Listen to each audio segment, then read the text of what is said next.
What is going on, guys? Welcome back to Tactical Foul. My name is Tigo. That to my left, your right, I'm not sure. That's Kevin.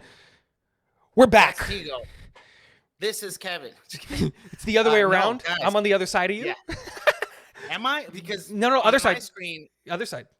See, Yeah, that's where I am. On my screen, I'm on the left. So Yep. No, I'm on. If I on my screen, if I point this way, I'm pointing to you. Nope. So it's so It's weird. Anyway, Again, because I want to point this way because you're that way for me. yeah, Now you're over here. Anyway. Why are we talking about this? Champions League. Guys, January transfer window. Teams making moves. Teams not making moves. So much to get into. But before we talk about any of that, before we get into any of those things, Kevin, my good friend, how are you doing this fine evening? I'm doing splendid, my friend. I'm doing splendid. And I'm only doing splendid because so much has happened and that we haven't touched on. One of the things, and I'm just going to very briefly because is Barcelona beating Madrid Yeah, dude. in this. It was insane. I said obviously it. I'm happy as a Barcelona fan, Absolutely. I but said it off the podcast. If we, and it doesn't look like we are, and we'll talk about this in the transfer segment. no, If we're not gonna fix this defense by going and getting players to support the defense, I don't think we take a game off y'all. I don't see a solution for the Rafinha speed on the left side problem when you have two midfielders playing as center back. And the Yamal. Again, I'm not as worried about that side. Unpredictability of Yamal. And then on top of that, the positioning of Lewandowski. I don't feel like you guys have Rudiger, pocket, Lewandowski, not worried about it. Okay, Dude, anyway. no, we don't have a solution. The reality is, I don't think we have a solution to the Rafinha speed problem. We have two midfielders playing as a center back and a fullback, and it's just not going to work against teams that have a fast left side because those guys don't have those defensive instincts of a center back and of a fullback. But we're not here to talk about that. No. Let's talk about transfer. Let's talk about transfer January. 3 days left. We know that the Saudi transfer window just closed, so a ton of teams were trying to get business done. And a ton of teams did get business done. John Duran from Aston Villa leaving for Al Nassr.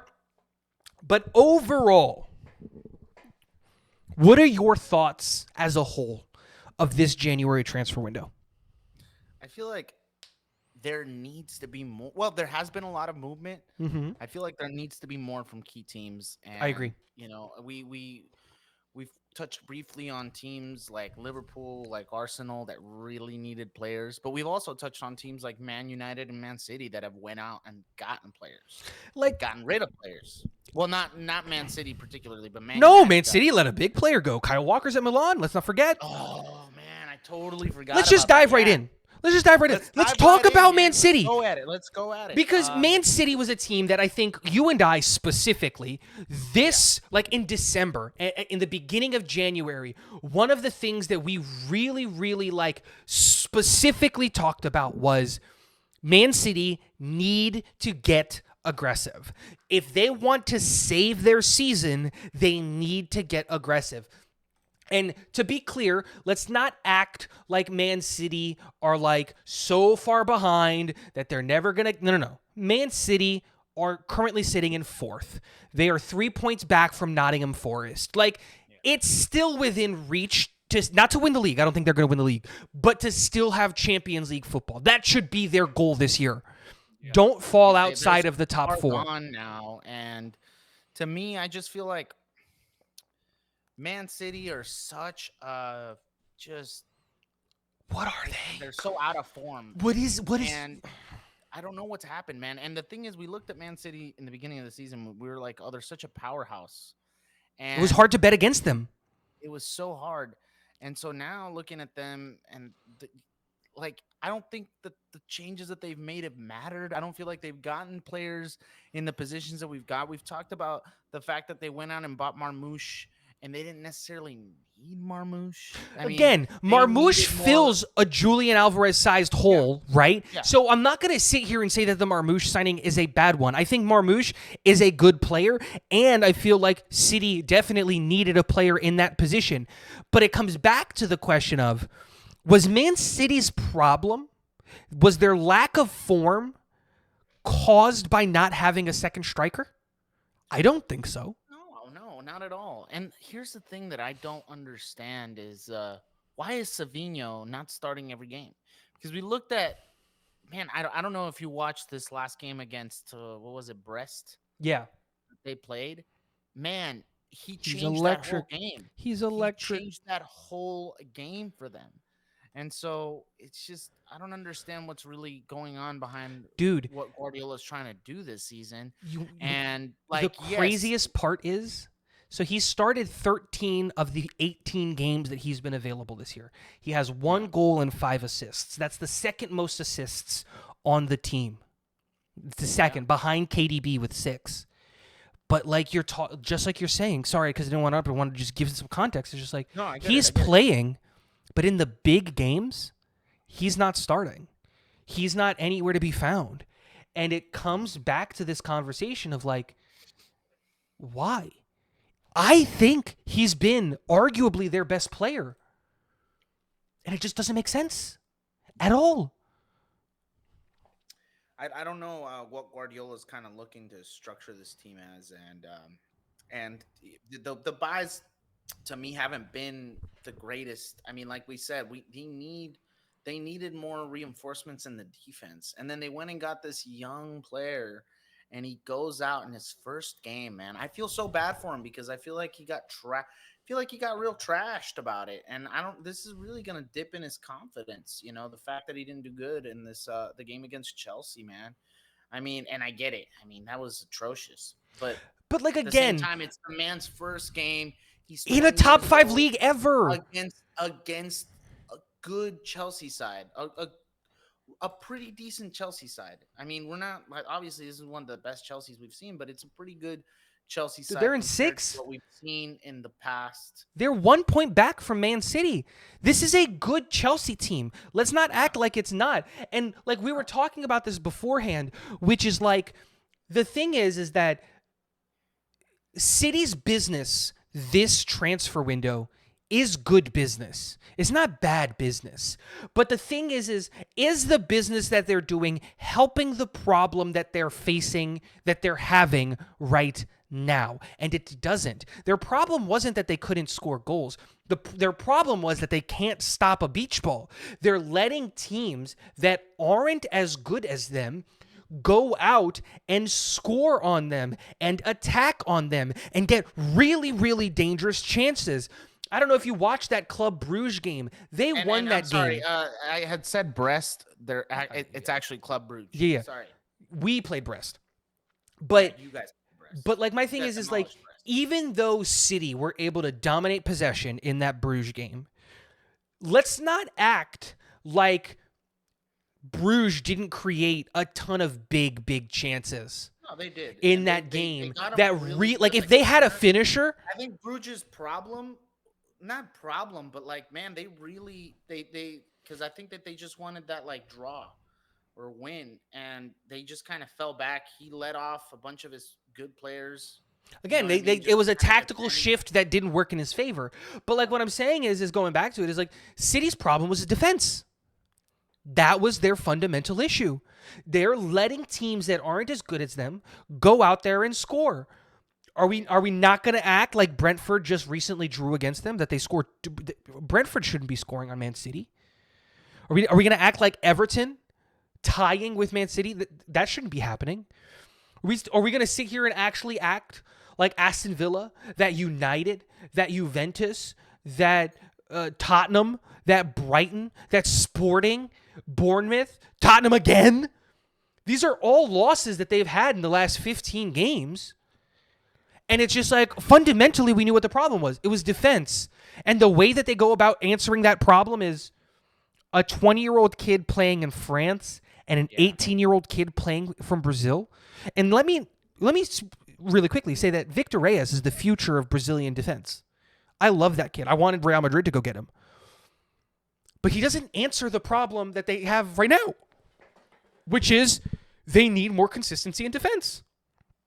I'm just really confused about Man City's business. And also, I am gonna want to kind of touch on later about the upcoming match this Sunday with Arsenal and Man City because that's gonna be Yeah. pretty important. I think we But go into anyway, it right now. touching into what you're saying is like the buys, like they have gotten, and I think you said this perfectly earlier when we spoke, is they have gotten really good long term buys, but not like right Short-term now ones. buys, like short term. Like, hey, what do we need now? We need a top center back now. We need a top right back now that Kyle Walker left. Like, it's just what's and We need a this midfielder transfer window, now. they didn't take advantage of a good opportunity that they had in the transfer window to really get back in there and really try to compete. I think Guardiola is still just looking at the long term. I think to me, Guardiola and this is just going off of what I've said the whole season is just Guardiola is just such. I mean, Looks I think lost. he's out of touch. He's yeah. I think I think I had originally said that his idea was lost within the team, but I don't feel like it's just that. I feel like he's lost. I Mm-hmm. feel like he's lost his idea. That's why I feel like he only benefits when he's in a short-term contract where he's only doing the 2-year contracts and he does it 4 years max. I think he's just done too much. He's gotten too comfortable at City, and it's waiting on him. It's waiting on the team. I mean, even Kyle Walker just leaving. I mean, Kyle Walker was a captain for Man City, and he just leaves because he's lost it. He's lost the dressing room. I don't I don't think think that he's there's lost the dressing room. I don't think that's accurate. maybe not I lost think the he's dressing just room, but lost he's the plot. lost. He's lost. Yeah. And then going through, I mean, like I said, a divorce, all that kind of things affects you, and I don't know if Losing to I like think, losing the way they and I did to know Real that you've Madrid said, last year, and and I like know it that you've matters. said that Man City aren't going to sack him, but like They're not going to. how much failure does he have to do for them to finally say, you know what? A lot more. It's It's gonna have to be surprising to like me. it's gonna have to be a He lot lost more. how many games did he lose in a row? Okay. I think I it was understand what you're saying. 12 games that he No, no, lost in a no. row. They didn't lose 12 How games. many games in a They row have did they 6 lose? losses this year. They had 6 losses. That's it. Are They you have sure? 6 losses this year in the Premier Because League. I Yeah, remember yeah. we were talking about them having like a huge losing No, streak. no, no, no. They had a huge winless streak. There were draws sprinkled in there, but they didn't have a ton of losses. Like straight in a row. They have 6 losses in the Premier League, and they have 3 losses in the Champions League. So they have lost 9 games this year, which again, for a club like Manchester City, is a big number, right? Because like last year, they lost 3 games? You know what I mean? It was like what? The game to Real Madrid, the game to United at the end, and was that it? That was it, right? Was it? Did they lose a game in the Prem last year? They did. They lost 5 games, I believe, last year. Because they lose the game, and technically it's not even a loss because it went to penalties, right? To Real Madrid. They lose to United in the FA Cup final, right? And then did they win the EFL Cup last year? No, I don't think so. So then they would have lost a game in the EFL Cup. Yeah. So like again, it's more games. Like they have what they did. I think they did win the EFL Cup. Either way, they have what, 4 losses last year? Treble, and then they lost. I can't remember. Whatever it is. At max, they have 5 or 6 losses last year. So for them to go from that to having 12 losses this year, like that's a big jump. But I don't think they're in 4th. They're 1 point back. No, they're 3 points back from Nottingham Forest. You know what I mean? If they go into this weekend against Arsenal, which is going to be a good matchup, because both of these teams need this win. If City go out there and win, and Nottingham Forest, who play Brighton, who's been playing well, they go out there and, let's say, lose or draw, second place is within shot. They're closing the gap, to Arsenal. And Arsenal can't afford to drop points because Liverpool are 6 points clear with a game in hand. And they don't look like they're slowing down.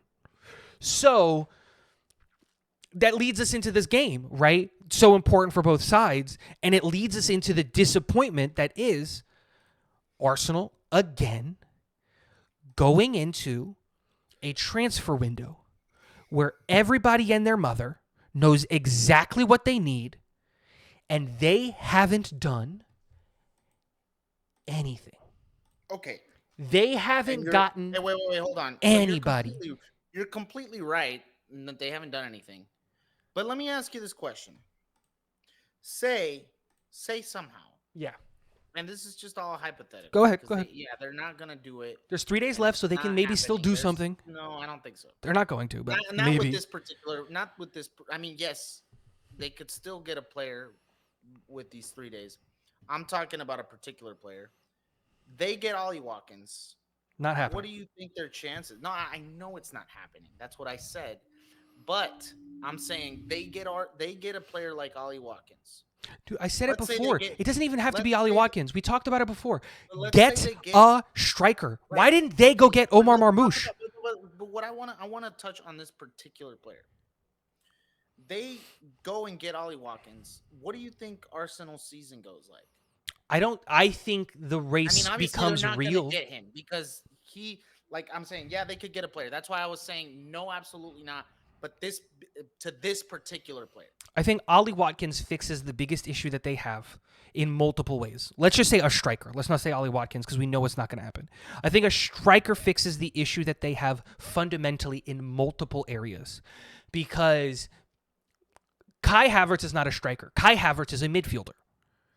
The reason why I want to say Watkins is because that's the kind of player that Arteta clearly wants. Of course, they put in a low ball bid for Ollie Watkins on a Champions League day. But this almost seems like one of those moves where you try to you were talking about this in our texts where you were like, we were never in on Nico Williams. It was just a move so that we could be in the news. We were never going to get Nico. We were never going to get Rafael Leao. And again, I don't follow Barcelona close enough to know whether or not that's true. I'm gonna take your word on it. But I feel like the going after Ollie Watkins, dude, 60 million pound bid for a striker on a team that's doing well in the Champions League, that's doing well in the Premier League.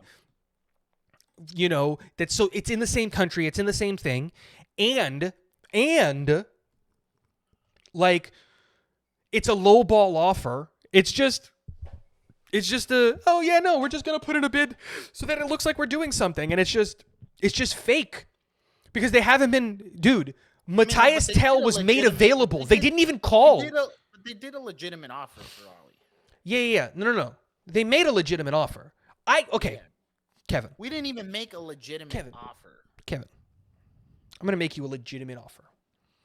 I really like your headphones. I want to buy your headphones off of you. I'll give you $5 for your headphones. That 60 million is not $5. I'll give you $5 for your headphones. You going to sell it to me? 60 million is not $5. No. Are you going to sell it to me? Absolutely not. Of course not, because that offer makes no sense to you. Of course not. But that's what Arsenal did. They made an offer. Hold on. I don't feel like 60 million is a low ball offer. I think it is. 29-year-old striker. Because it's Yep. not long term. He's got 3-4 years, not even. I would say 2-3 years max. I don't think you can say that. I don't think you can say that fairly and justifiably. And the reason I say that, and again, this is not me comparing this guy to these other players, but it's just examples of players, specifically at striker, who are older, that are playing well. Now, these are world-class strikers, but still, Harry Kane is 31, doesn't look like he's slowing down at all. And I'm not saying that Ollie Watkins is Harry Kane. 2 years old. Totally, but Harry Kane doesn't look like he's slowing down at all. He has 17 goals and 6 assists this year in the Bundesliga. That doesn't look like he's slowing down. He's got maybe 1 or 2 good seasons left. I disagree. Honestly. I disagree. Honestly. And then the other one is Honestly. Lewandowski has 17 goals this year. Lewandowski's At 37. Lewandowski's a different breed. Totally. And Lewandowski totally. at 29 is not Ollie Watkins. I'm gonna tell you that right now. No. I just said I'm not comparing. I'm just saying players are playing longer. Neither is Harry Kane. Harry Kane. Totally, Harry Kane is better. Is way better. But the point, I think you're missing the point. I think the point, what I'm saying is that players are playing longer. Players are staying at not at their peak, but players are staying good longer. The medicine, the things are sticking around. Kind of player, but he's Ollie Watkins is good. He's not great. So to get a player that's good, not great, and he's 29, I don't think 60 mil. But like, dude, okay, but like again, more examples. Karim Benzema is 37. I know that he's at Al Ittihad, but like, I feel like you're giving me strikers. He was 35 and winning the Ballon d'Or. Listen, world-class players, bro. Those are world-class. You're telling me Ollie Watkins compares to any of these guys? Absolutely no, not. But Kevin, the point the thing that I'm saying is that players are playing later. Ollie Watkins at 31 isn't going to be Harry Kane at 31. No, because Ollie Watkins is not Harry Kane. I'm not trying to compare them talent-wise. But what I'm saying is if they have similar trajectories in terms of fall-off to their age. Listen, I'm going to leave it at this. For the type of player Ollie Watkins is, good, not great, 60 mil is... I don't think it's a fair offer. It's a very fair offer. It's So. It's not a low ball offer to me. I feel like 60 mil is a fair offer for that kind of player. 10 goals in the Premier League this year? 5 assists in the Premier League this year? That's not 19 goals and 13 assists last year? I'm sorry, that's not a fair offer. In no world are you going for a guy who has 30 goal contributions, 29 goal contributions. And last year, 60 mil would have been a low ball offer. But this year, I feel like it's... What do you mean? He's outperforming. He's better this year than he was last year. Dude, he had 19 goals the whole season. We're halfway through. He's already got 10. Like, I think it's a low ball offer. If you really wanted to go and get a guy like Ollie Watkins, you want a fair offer, you want a good starting point for a player that's under control for 3 years, the starting number is 75. To get him out the door is 80 plus. And I'm not saying that it's worth it. I'm not saying that you should, but the point that I'm making is that it was an empty. It was a good offer. I think it's an empty offer. And again, it's a thing of like, okay, it's an empty offer. Wait. Oh, let me ask you this: you're gonna buy a used car. You're gonna go and negotiate it. You're gonna give him the lowest fucking possible offer ever. You're gonna lowball. That's just good negotiating. No. But Kevin, here's the thing. It is good negotiating. Let me ask you this question. When I asked you for your headset, was it good negotiating starting at $5? That's different, though. No. But that's what they did. They came in with an unserious offer. No. But you didn't give me a realistic offer. Neither did they. No, hold on. $5 for these headphones, bro. These headphones are worth $300. New. Yeah. Right. So use what, $250? Used. Now they're used, so you're gonna want to give me not $5. Totally, it's not a fair offer. You know that, and I know that. Or 100 or 150. That's a whole different ballgame. Now I'm thinking about it. Totally, Kevin. I'm gonna be like, no, I want it for this, but obviously it's fine for you to lowball me the lowest offer. That I don't feel like that was a bad offer. It's not a real one, though. It was a lowball offer, but it's not a real number. He was never, ever gonna go for 60. Nobody would have accepted 60. Nobody. Omar Marmoush, this transfer window went for 62. Omar Marmoush is a young. Well, I've told you this though. Omar Marmoush is a young guy. He's 26. You're buying something. He's 26. He's 3 years younger. That's prime, bro. But he's 26 never played. 26 never played in the Prem. A player that has 6 years left of like playing prime football, and one that has 2 to 3. I mean, Yes. Apples to oranges, No, my but here's guy. the thing, though. The What's point that I'm I don't making, I think the point that I'm making is that he didn't.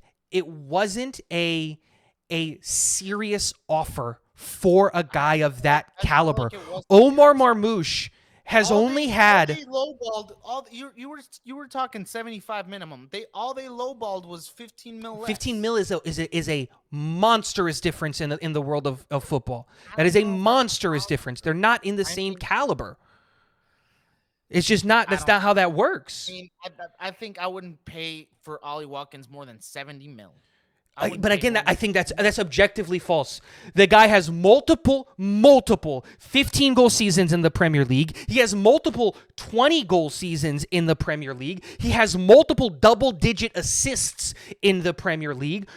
Like, he is a known commodity that works in the Premier League. That is a valuable asset. And this goes back to the conversation. Arsenal made a bid that wasn't real. It wasn't ever going to be considered by Aston Villa because it was way too low of an offer. And so I think it was an empty bid. And that's like a lot of things. I think Tottenham is doing that this transfer window. I think they're doing a lot of empty bids and things like that. Going in on or at least that's how it feels like as a Spurs fan kind of. It almost feels like some of the moves that they're making, some of the players that they're going after and things like that are just kind of empty moves. Randall Colomwani, it's just like, look, yeah, we're injured, but like striker isn't necessarily where we need the most help. And then obviously they went out and they got a goalkeeper, and I think that was a really big move in Kinski. But like, dude, where's the center back? We need center back help, and they're just not making moves, and that's how Arsenal is. At least Spurs are getting in the race. At least Spurs reached out to Bayern Munich, called for Matthias Tell, and had a 60 million euro offer on the table. Arsenal didn't even call. I think that's the point. It comes down to it. It's just like, They look like a club that's not serious about trying to win the Premier League. City look like a club that's at least trying. They're spending money. They're trying to do something. It's not the right moves, in my opinion, but at least they're trying. I don't know. Chelsea's trying. Chelsea tried to get Alejandro Garnacho. I don't know if City are trying. I mean, they're so far gone. I don't think you can to say they're they bought trying, 4 like, players. They went out and they bought 4 young players that out of positions that they didn't absolutely need. No. They bought 2 center backs. They desperately need center backs. They just won't be ready for 2 years. They're not going to be exactly. No, I totally agree. I'm saying I think they made the wrong moves. Yes, they made the wrong moves, but it's far fetched. I don't think Arsenal aren't trying. I think that they definitely need a striker. I just feel like Arteta's being picky about who he wants, and I think rightfully so. I wouldn't go out and just get any striker. No, unless they it do. fit what I They wanted just to need a play. striker. Like if Omar Marmouche goes to Arsenal, it fixes a lot of their problems. They have a problem with depth in the midfield. Well, guess what? You get Omar Marmouche who can finally actually play striker. Guess who gets to go back to the midfield? Kai Havertz. So now you get support in the midfield where he's supposed to be because he's a midfielder. Kai Havertz. He's a 10. Really, but right now, that position, that 10 position, is occupied by Odegaard. Okay, and you can play Odegaard there. You can play Odegaard as an 8. Like that's the thing. You just need depth. You need more depth. Play like a center mid position. So I feel like you would just be downgrading Kai Havertz to like not have any minutes. Okay, that's fine. Kai Havertz is not good enough of a player to justify minutes. He's playing their false 9 at the moment. Yeah, they don't need a false 9. They need a 9. And like, what's in their midfield right now? That's the question. You know what their midfield is? Martin Odegaard and Declan Rice. Because Jorginho can't stay healthy. Thomas Partey and Mikel Merino can't stay healthy either. And Thomas Partey, like, no offense to Thomas Partey, probably shouldn't be starting. He's just kind of not good enough to be in a team in the midfield starting for a team that thinks that they're contending for the Prem.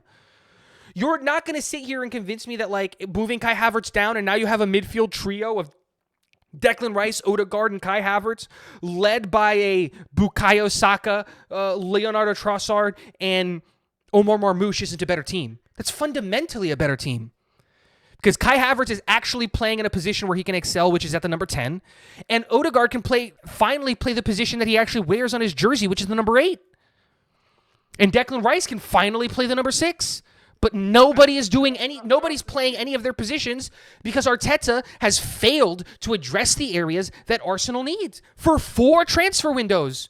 Need a midfielder. We need a midfielder. We need a midfielder. Okay, we don't need a holding midfielder, but we're going to get a holding midfielder. Okay, cool. So we got Mikel Merino. Okay, but we need a striker. Nope, we're getting Calafiori for some reason. You mean they didn't need a holding midfielder? They did. They needed a good holding midfielder. Jorginho and Partey were just not doing it, and they went and They got have Declan Rice. no. I'm not talking about Declan Rice. I'm talking about Mikel Merino. I'm saying this You're talking transfer about- window in the no, summer, no, they I'm need. going They back didn't to- need a holding Wait, midfielder. Wait, I'm going back to your statement of you saying that 4 transfer windows they haven't gotten players that they needed.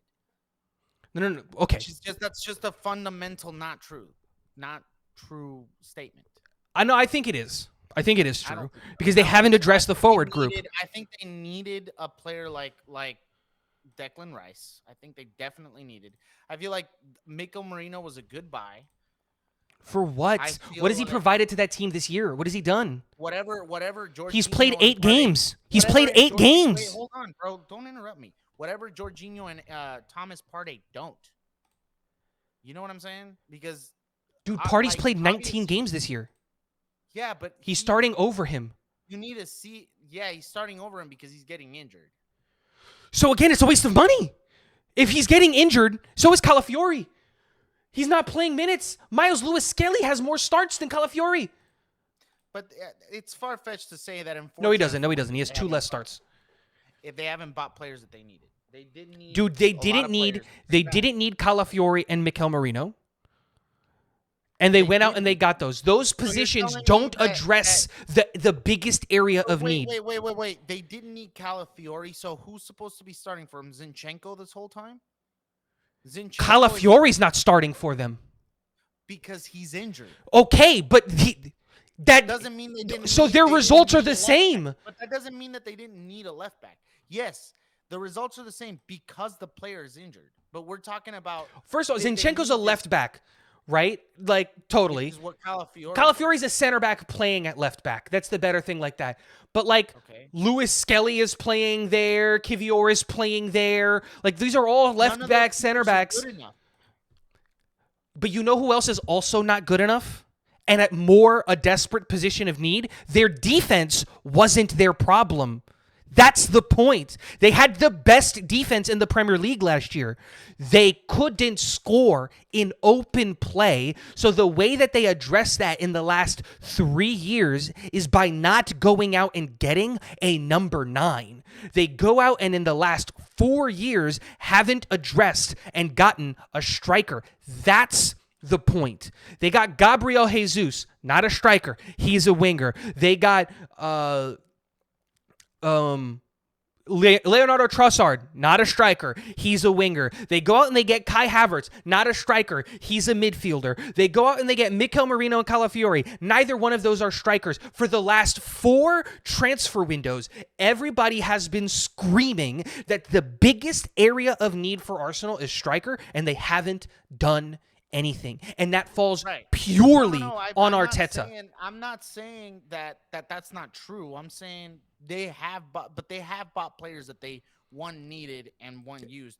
But yes, they have needed a striker the last 4 years. I just think that your wording is just off because I just feel like to say that they've bought players that they didn't need is just fundamentally not true. I think that they haven't addressed their striker position, which I don't feel like yes, it's definitely something they need, and it's a reason why maybe they haven't been able to be true contenders for the Premier League. But I feel like without No, but the let's go over the striker. last. If you go over the last 4 windows, 1, 2, 3, 4 windows, right? Because the January is about to end.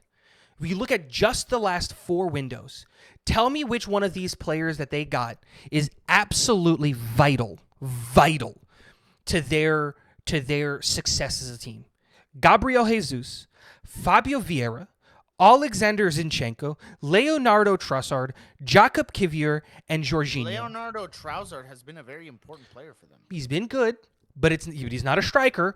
And Okay, I but don't that doesn't think mean they didn't need him. I don't think that Trossard Like, was he good? Was he always good? Was he always providing that stuff? Because I would argue I in mean, the last 2023, he wasn't doing anything. the last couple seasons, he's shown up in very important games. Oh, okay. What important So games? to What say they what didn't what what need him, trophies have come out of this? What results have yeah, come out of these but I the mean, important but you're games? just looking at trophies. just looking at individual games. They're No, no, but doing like, here's the to thing. say they didn't need him at all is just kind of a BS statement. No, no, but in Because 2022 when they got him, no, he but played you're saying 22 games and got one they goal. didn't need him at all. They didn't need him at all, bro. He's done really good for them. Has He's he? been a In revelation for them. 2022, 2023, he got one goal in 22 games. That was his first season. Totally. But But that comes back to the question. So in his first season, was he needed? Season, how many goals did he have the following season? 17. In 46 games, he had 17 goals 17 goals? and 2 assists. 17 goals? But did it change And 2 anything? assists. Did it change anything? Bro, I mean, yeah, you're looking at But Arsenal. did it change anything? Wait. You're looking at Arsenal like they're this amazing team that should be winning trophies all the time. No. But that's how everybody talks about them. I'm trying to bring them down to reality. The fact that Arsenal have done so well in the Premier League the past couple seasons is impressive.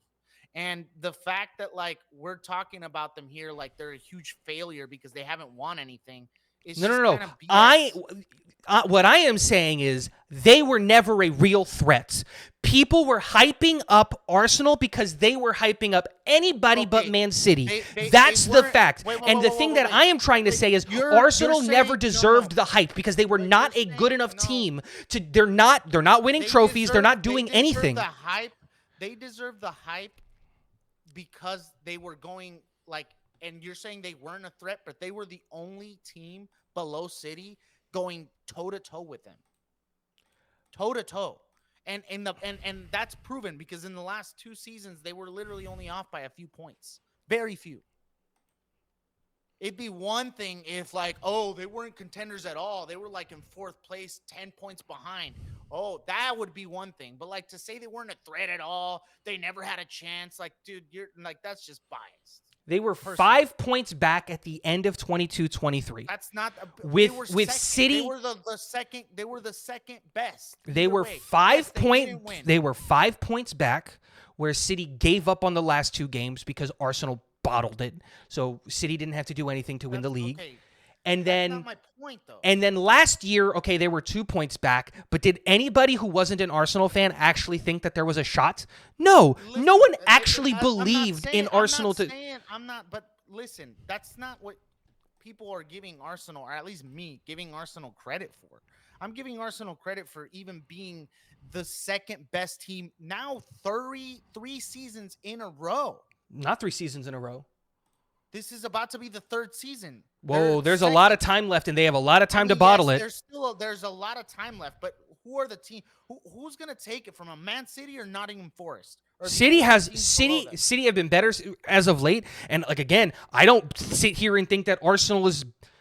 Dude, Nottingham Forest has been playing well. Still 6 points behind. Yeah, and they play them this weekend. Nottingham Forest are all right, but like I don't see them overtaking Arsenal. Not right now. I think the point is, left, but it's not like we're not already over halfway through the season. Absolutely, and Arsenal are the kings of bottling it. In a row, that's fine. I don't care if you believe that Arsenal's going to win a trophy or not. I think that. So then what are we talking about? Why are we talking about a club that doesn't matter? They're not going to win a trophy. So then we don't talk about Atletico Madrid. But you talk about them like they haven't won any trophies because you don't care about the FA Cup. No one outside of England cares about the FA Cup. The same way no one outside of Spain cares about the Copa del Rey. Domestic cups don't matter. Win in Europe and win your domestic league or no one cares. Arsenal haven't been relevant for 20 years. So let's stop acting like they are. They're not. Wait. Nobody's acting like they're No, they are. You are. Their fan base are, which is including you because you're an Arsenal fan. All I'm saying is that they're always there. They're always there. No, they've been there for 2 years. 3 years. This is about to be the third. This is the 3rd year, whether you want to acknowledge it or not. It's not over yet. They can still bottle it. Okay, whatever. It doesn't matter. Right now, they're second. They were second last year. They were second the year before that. Okay. And what about the year before that? In 21-22 when they were 5th? Or what about in 2020 when they were 8th? Or do you want to go No, 2019 that's when too they were far. 8th I'm talking again? about when Arteta started, because you want to talk so much crap about Yeah, they were Arteta. 8th. And then the They year were after 8th, that, they were 8th again. And then the year and after then that, they went to 5th. So like, and then they went to second, and now this is their third season going into second. yeah, and here's a bigger indictment. Liverpool came in, didn't spend any money in the summer, didn't spend any money in the January, replaced their manager, and now Let me they're ask clear you this. favorites. Let me They ask didn't you this. spend any money on Okay, their wait, wait, thing. wait, wait. They Let just me got a ask new you this. manager, and they're 6 points clear with the game in hand. Let me make a point here. How long did it take for Liverpool to finally be contenders to win a Premier League trophy? How long did it take them till they stopped winning trophies for Klopp to finally win his first Premier League? And how many Premier Leagues did Klopp win? Like one? He won one, yeah. He won one. How long did When it he take got there in Liverpool? his first year as manager, they were 8th. In his very next year, they were 4th. The very next year, they were 4th. And then they went, in the very next year, they were 4th again. Then 2nd. Then they win. So he did it in his first 4 years. He won a trophy. He won a Premier League.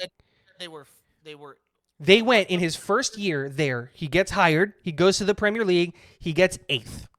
Just like Arteta did, right? In his second year, they get 4th. In his third year, they get 4th again. In his 5th year, he gets 2nd. And then he wins in his 6th year. That's 6 years. Yeah. It took to win one Premier League trophy. How long has Arteta been in Arsenal now? This is his 6th year.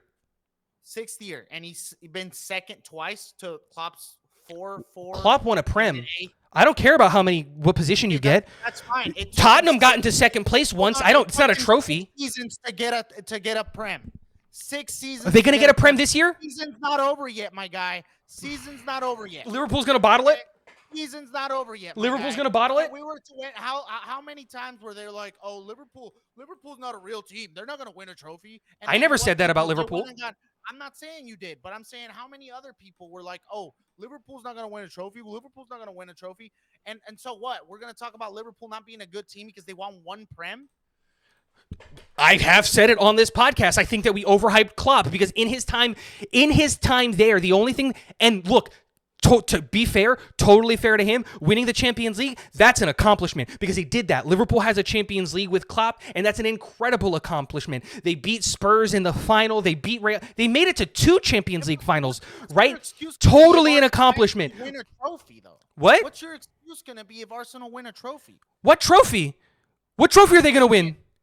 Okay, what trophy was Liverpool going to win when Klopp was around? They won a Prem and a Champions League. Those are 2 real trophies. That's what I'm saying. In 6 seasons, he won his first Premier League. 6 seasons it took him. Arteta's in his 6th season, dude. And he went against a really good Manchester City side, dude. 2 times in a row against one of the best Man City sides. But do you know what the difference is? 2 seasons in a row. But do you know what the difference is? But you know what the difference is? He made it to a Champions League final before he won the Prem. Okay, they finished 4th in the They finished 4th in the Prem, and then made it to a Champions League final, and then went back and won a Champions League. You always talked about the same thing, that if he didn't win it, it doesn't matter. No. It doesn't matter that he made it to the final. I need you to listen. Because what I said was he made it to a final and then went back and won it. Before 6 years. He already had European success, something that Arsenal has never had within his first 5 years. Don't compare Arteta to Klopp. Klopp had a Prem. By the time this is Arteta, they were clear favorites to win the Prem at this time. He had a Prem. He had a Champions League final and a Champions League trophy at this time. Arsenal aren't in that conversation. Don't disrespect Klopp by comparing him to mediocre Arteta. Arteta didn't have the team Klopp had. Klopp, just like Arteta, in the first 5 years, built that team. Arteta built his team, went and got his players. In the last 5 years, Arsenal have outspent everybody in Europe. Everybody. When did Klopp win his first Champions League? How long did it take him? That's what Crap. year Is it 17 or 19? That's what year? That's what year? Was it 17 or 19? I don't know. Give me a second. I don't know. You got the 3 monitors.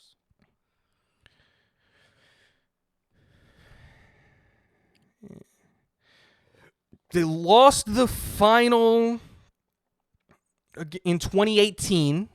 That's when they lost the final to Madrid. They won it in 2019. In his 6 years, in his 6th year, he got the double. In his 6th year, he got the Premier League and he got the Champions League. Okay, so Arteta does it in his 7th year, and then what? But he's not. But like, what? Where is the belief? Where is the belief that that's going to happen?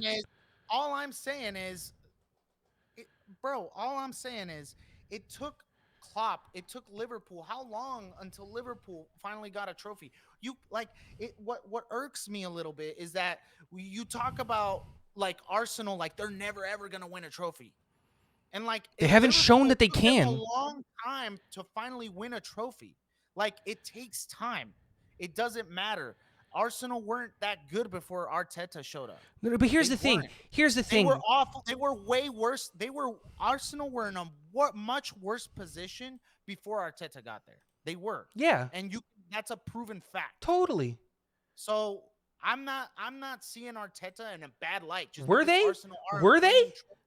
Yes. No, they weren't. They had better finishes before he got there. What are you talking about? 2015, they were in 3rd. 2016, they were in 2nd. 2017, they were in 4th. 2018, they were in 4th. They were in 6th. I'm sorry.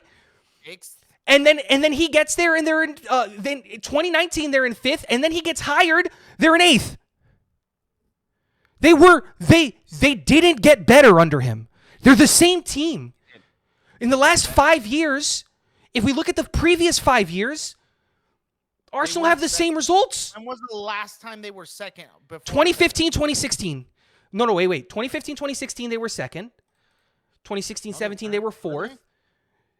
17, 18, they were 6th.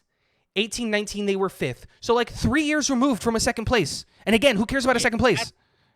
That's before Pep got there, which is a big difference because we're talking about how many years of City being dominant now in the Premier League and Arsenal totally toe-to-toe. No. It's 2 years. 2 years and it's 1 year of toe-to-toe. It's 1 year of toe-to-toe. That first year of second place, they weren't close. City put it in the bag 2 games left in the season. They said, we're done. We're focusing on the Champions League because they wanted the treble, and they knew they had the treble in the pocket because Arsenal weren't a real threat. If you want to say that Arsenal were a real threat, and I never believed that they were, and that's fine. It's a difference of opinion. They have 1 year of being a real threat. 1. Just 1. And that's not, and here's the thing. They have nothing else to show for it. Nothing else. There's nothing else that they have done. They have 1 legitimate shot at second place. They don't have a runners-up in the Champions League. They don't have a runners-up in the Europa League. They don't have nothing else. All I'm saying is, I get that you don't like Arsenal at all, but that doesn't mean that, one, that they're not a threat. Doesn't mean that their season's over. Doesn't mean they're not going to win any trophies. Doesn't mean they don't have a chance of winning any trophies just because they're Arsenal. That's not what I'm saying. What I'm saying is that because they're Arsenal and this is the squad that they have, they're not going to win any trophies. There's a difference. I'm saying that the squad isn't good enough. They're not going to compete for the Champions League. Don't sit here and act like they are. Come on. They're not going to beat Liverpool. Nobody is beating Liverpool in the Champions League. And we can go over the draw now of the Champions League because I think that's very, very interesting. But like Arsenal's not going to win the Champions League. That's fine. I just think that it's kind of...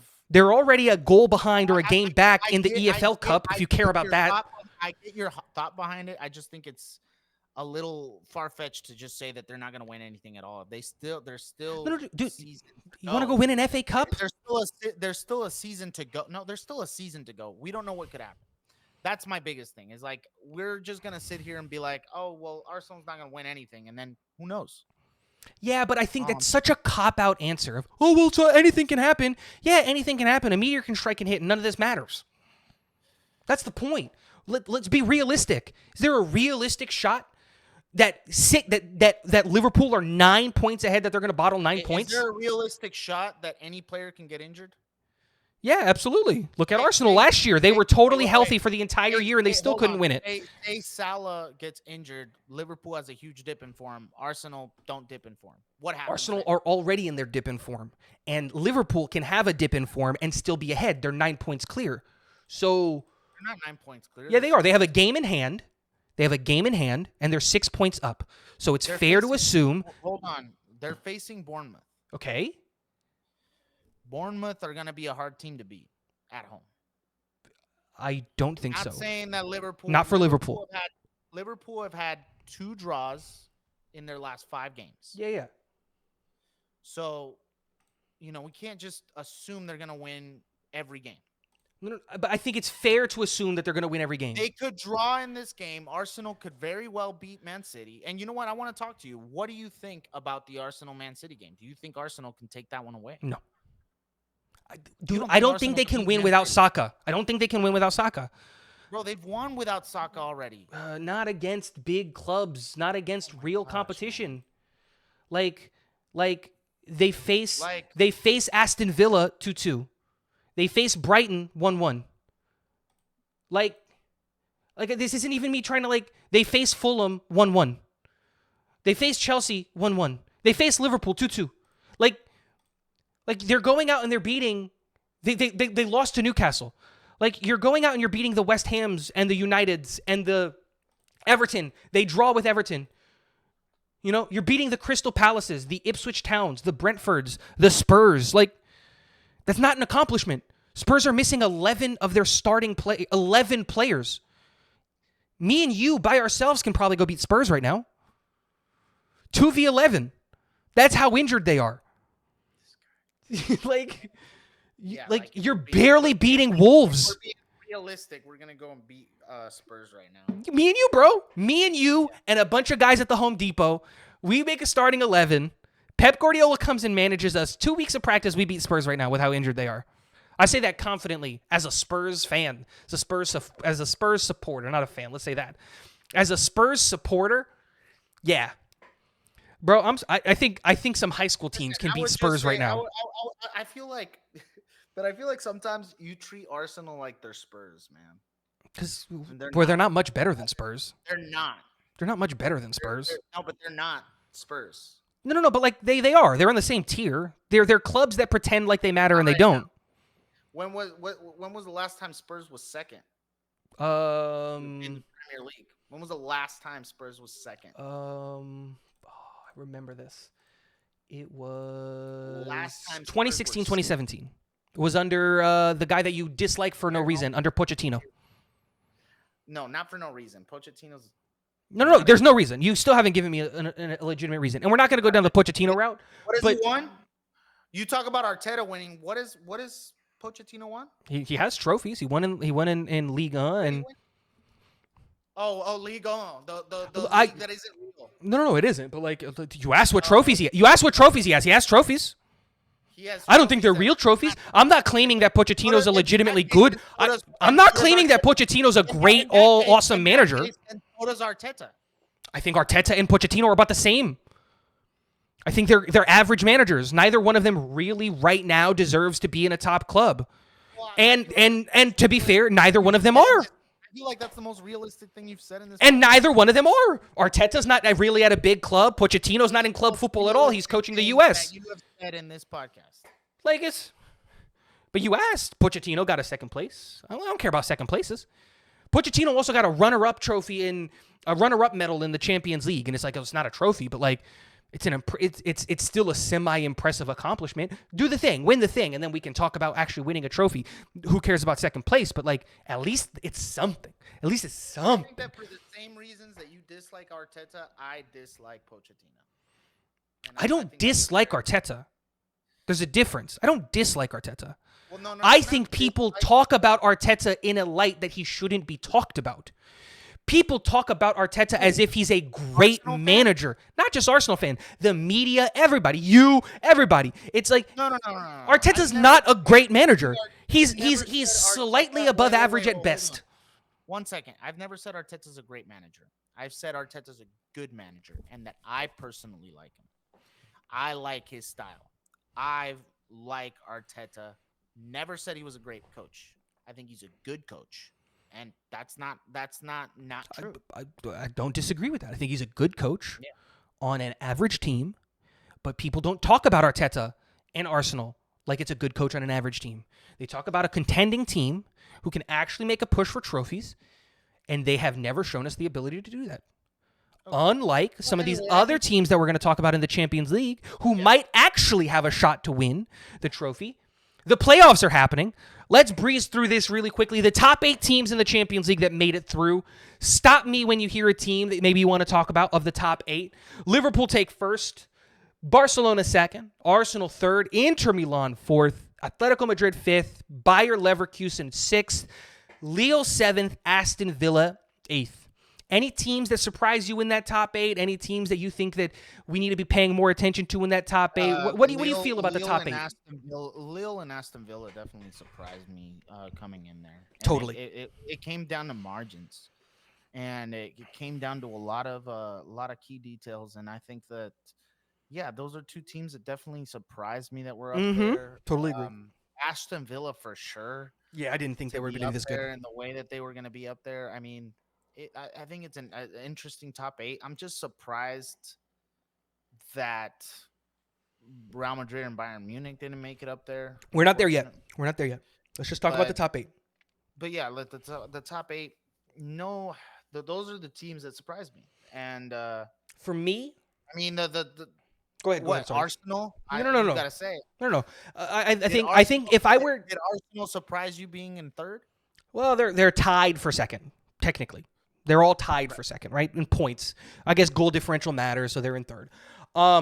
No, because I always thought that the race for the top 8 was going to be really, really close. I thought that they were going to have and rightfully so, just like it shows here. I thought we were going to have like 6 teams within like 3 points of each other, and that's exactly what we saw. You know what I mean? Liverpool with 21, Barcelona with 19, Arsenal with 19, Inter with 19, Atletico with 18, Bayer Leverkusen with 16. Like those are 3 teams. Those are 6 teams within 5 points of each other. I thought that's what we were going to get, and that's exactly what we were going to get.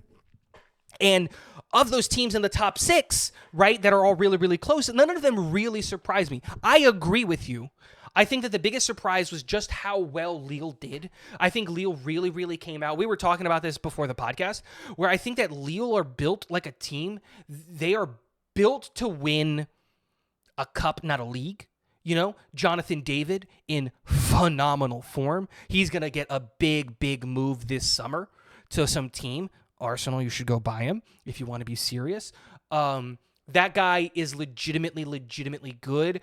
Another person on that team that's going to get bought by a club really, really soon is Lucas Chevalier, their goalkeeper. I think he's phenomenal. I think he's the future of French goaltending. I think that he can be really, really good. And I think that it's a benefit for some teams like this because it kind of shows the good side of this new league phase instead of a group stage, which leads me to my next point before we get into the next 16 teams and the playoffs. What are your overall thoughts on the new Champions League and this new format? Because I know you and I, when we went into it, our thoughts were we were going to be cautiously optimistic. Well, we're 8 games through. We've seen this league phase play out. What do you think?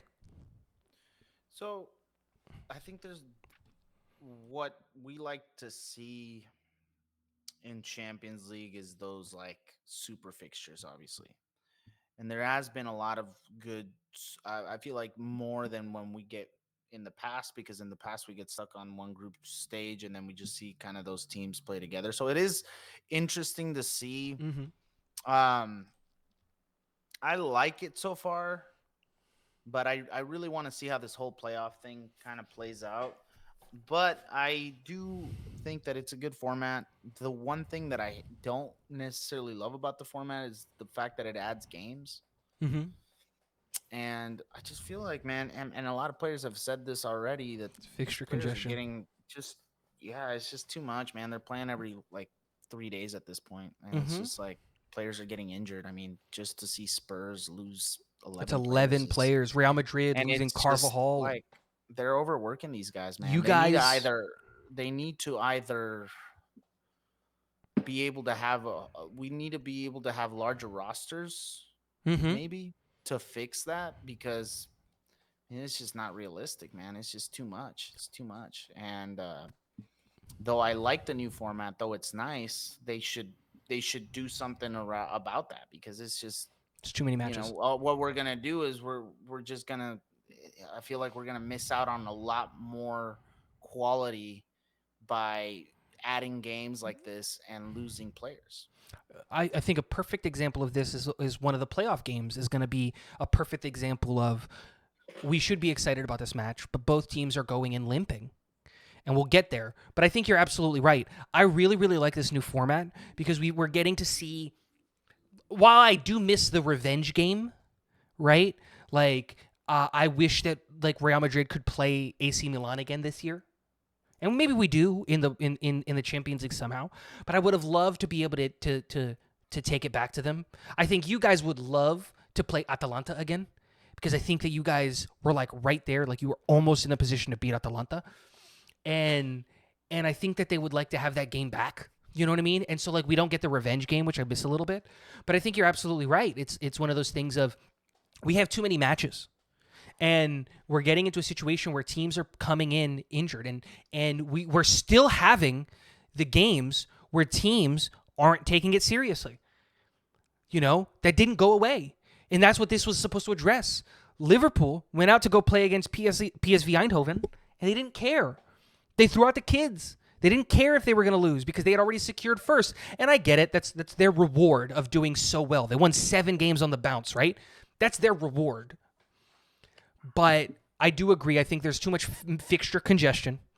I think a really easy solution is I think FIFA and UEFA need to get involved. And I think that these nations need to get rid of their second domestic cup. I don't think we need a Copa del Rey and a Super Copa de España. I don't think we need an I FA think the Cup. Super Copa de España, it's either Gone. should be a Super Copa de España or the Copa I del no, I Rey. agree. You got to get rid of one of them, and I would get rid of the Super Copa. I don't think we need a FA Cup and an EFL Cup. It's just too many games. You pick one, and there's your domestic cup. And so, I think that would really, really help. I really, really like the format. I think that we got to see a lot of really, really interesting games that we didn't get to see. I don't love the number 8 as the amount of matches. I know we just talked about fixture congestions, but there are 36 teams. The fact that you only get to play 8, I don't love that. I would like to find a way to either lessen the total amount of games in the season so that we could add 2 more Champions League games, like in this stage. Whether that's by making the playoff instead of 2 legs, you make it 1 leg. Because it's 2 legs. Why? I don't know. You get 1 game. The higher seed gets the home game. It's 1 game. See if you can keep going through. It doesn't need to be 2 legs. We start 2 legs in the round of 16. Should be 1 game. Because then you can play. There's more opportunity for it to be a real league. Because I think the problem with the league phase with only 8 games is look how many teams ended with 19 points. Look how many teams ended with 16 points. Look how many teams ended with 15 points. How many teams ended with 13 points. The points are too close together. They're too congested. And then it comes down to who got lucky enough to play Young Boys because they conceded 21 goals. Who got lucky enough to play Salzburg because they conceded 27 goals. I'm sorry, Young Boys conceded 24, or Slovan Bratislava who conceded 27. Like who got lucky enough to play those guys and put 5 on them? And I don't like that. I really want the system to come down to points, not goal differential. And then wrapping up the podcast, let's talk about the knockout stage. Kind of nothing really going on except for the Manchester City and the Real Madrid game. Outside of the Manchester City Real Madrid game, is there any game that you're looking at and you're going like, dang, I'm excited to watch that one or anything like that? Feyenoord versus Juve, I think is going to be a good one. It's Feyenoord Milan and it's PSV Juve. Oh, yeah. Okay. I think that'll be fun, but it's not like must-watch television. I think you can just watch the highlights of that game. Eindhoven.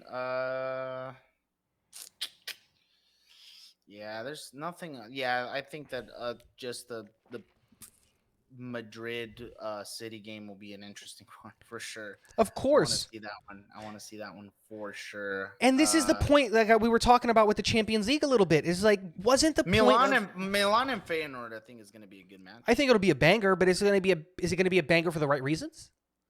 Who knows? We'll have to see. But like, is it going to be a banger for the right reasons? Do you think? Like all of these are pretty freaking standard. I mean, PSG is going to beat Brest. Benfica's going to beat Monaco. Monaco, Juve's going to beat PSV. Bayern's going to beat Celtic. Bayern's going to beat Celtic. Sporting's going to beat was going to beat Dortmund. Atalanta's going to beat Bruges. It's just so one-sided. It's so typical.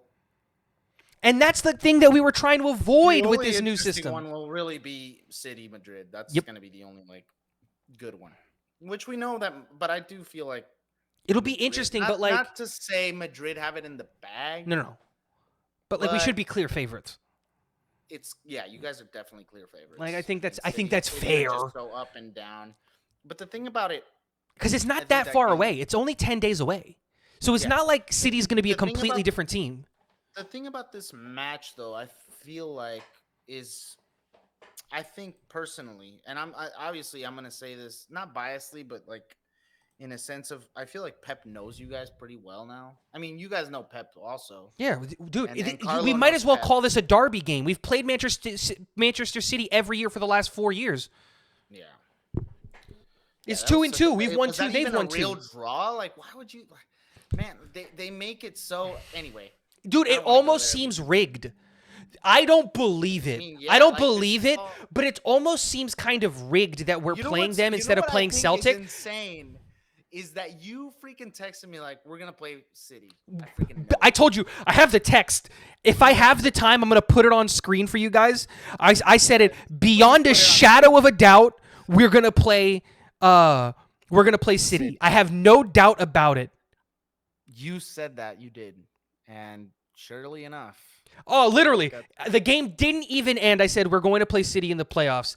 And then you was like, that's good. Y'all can beat them. And it's like, yeah, but I don't want to beat them. I want to play the kids and beat Celtic and get like Yeah. 2 games off. I remember. But remember the whole dude, the game didn't even end. I was like, we're playing City in the playoffs. And you Yeah. were like, bro, maybe not. Maybe there's the draw. You can play Celtic. No, it was No, never I going to didn't happen. Say that. I never said You that. thought All it, though. said I could read your mind, Kevin.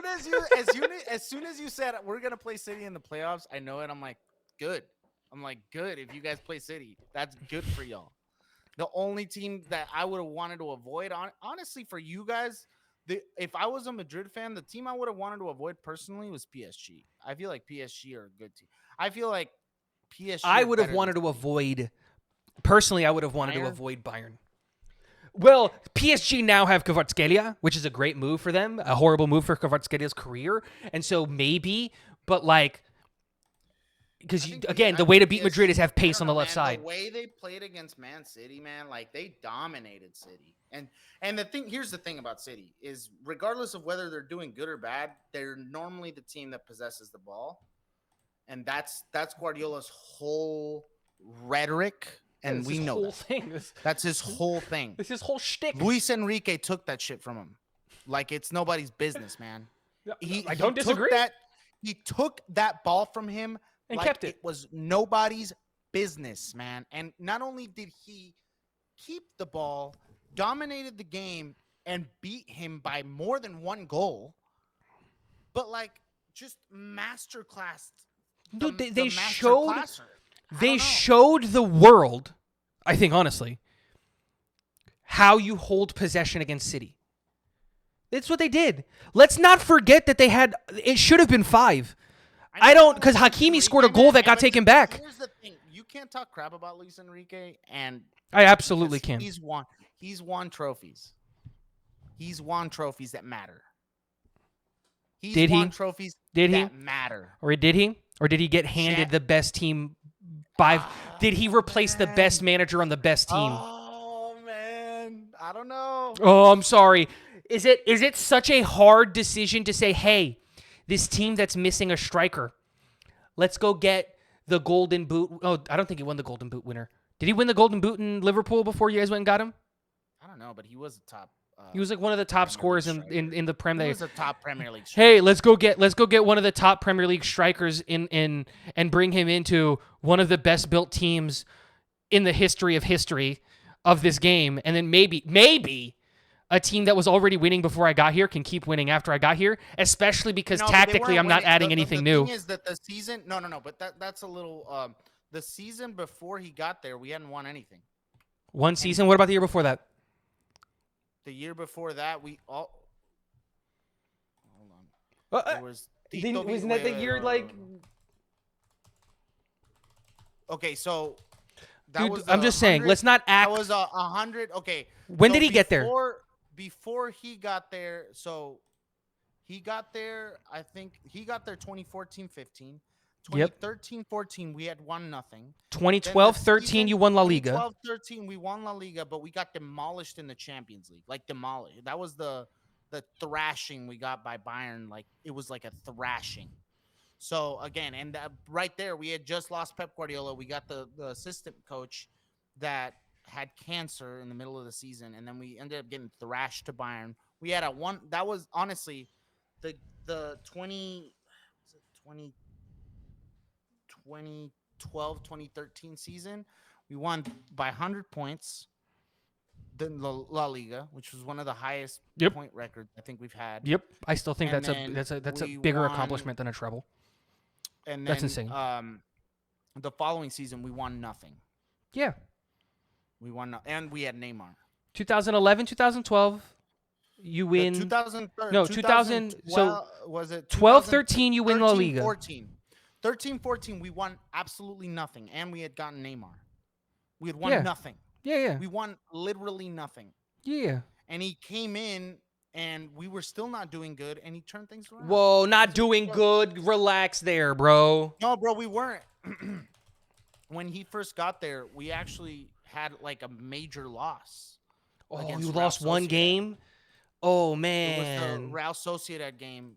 Oh, man. We had a major loss. Y'all ended in second place in 13-14, 3 points behind Atletico Madrid. Y'all didn't win, but you couldn't win any trophies. Such a bad year. And then in 14-15, you win La Liga. And we didn't just win La Liga. And then in 14-15, you also won the like oh man, a team that was 2 points behind second place is such a bad team. And then he comes into one of the best squads in the history of the game, who just got second point by barely didn't get first place. Because that was the year Atletico won on some BS, and you remember that year. That was some BS. 6 in the back by Diego Crimioni, because he's a criminal. That's his new name. Let's not act like that was a legitimate trophy by Atletico Madrid. Look, I'm not going to go out here and be like, oh, Luis Enrique. I'm going to say the same thing about... We're getting off track. Why are we talking about Luis Enrique? Champions League. Let's end it there with the Champions Leagues, because we can go on for a while with the Luis Enrique thing. Anyways, guys, thank you for joining us in this video, and please leave comments. Tell us what you guys think about the Champions League. Tell us what you guys think about the transfer window. We didn't talk about it. What about the Europa League? Europa League matters. The Europa League. Does it matter though? I mean, yes, it does matter. I think that's the only other trophy that matters in Europe. Do you? Do you really believe mm-hmm. it? I think if your domestic cup is one trophy, the Champions League is one trophy, I would say winning the Europa League is 0.65 of a trophy. I'm not gonna lie, I haven't kept up enough with the Europa League, and I feel like we haven't. Roma's in there, so I've been watching. We haven't really talked too much about the Europa League. Bilbao's there, United's there. Bilbao's there, Man United are there. Spurs in fourth. Man, I want to watch the Europa League. I want to watch the Europa League. There's too many teams that don't matter. Just, Who is Ferenc Cavaros? You know what I mean? Honestly, the only team I'm honestly rooting for there is probably Manchester United and Athletic Club. No, I get it, but no, it's just like, dude, does anybody care about AZ Alkmaar? No. FC Twente? Twente? I mean, we're talking about Frankfurt. Frankfurt is a good team. Lazio. But yeah, that's why I want to like the Europa League. Don't feel Spurs like are winning a lot it. going on there. Okay, they're not. I'll give you. They're not. They're not. I hope they do. They're not. I I mean, they have a good Oh chance. yeah, but like there's like 12 players hurt. More guys got hurt. That's If it's. they didn't have so many injuries, it'd be, I Oh, feel I'd like believe. I think the team is built really well. I honestly yeah, think that. The I think problem Bilbao is could win it. is that they I have. like another coach that I I like think is Bilbao's going to win it. Valverde.